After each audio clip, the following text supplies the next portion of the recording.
سعودی عرب میں ریاض سیزن میں پاکستانی ثقافتی ویک کے دوسرے روز نامعلوم گلوکار علی ظفر کی دھواندار پرفارمنس، جس پر ہزاروں کی تعداد میں پاکستانی شہری جھوم اٹھے، جبکہ ثقافتی سرگرمیوں سے بھی خوب محظوظ ہوئے۔ ریاض سیزن کی رعنائیاں جاری ہیں۔ پاکستانی ثقافتی ویک کے دوسرے روز ہزاروں کی تعداد میں پاکستانی شہریوں نے شرکت کی۔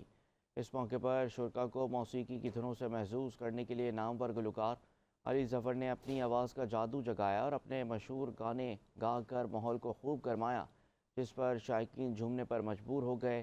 علی ظفر کا کہنا تھا کہ سعودی عرب میں پرفارم کر کے اچھا لگا اور وہ سعودی وزارت میڈیا اور سعودی جنرل انٹرٹینمنٹ اتھارٹی کے شکر گزار ہیں، جنہوں نے پاکستانی ثقافت کے رنگوں کو اجاگر کرنے کا موقع فراہم کیا۔ ثقافتی ویک کے دوسرے روز پاکستانی کرکٹر شاداب خان بھی پہنچے، جنہوں نے پاکستانی ثقافت اور پاکستانی کمیونٹی کے جوش و خروش کو خوب سراہا۔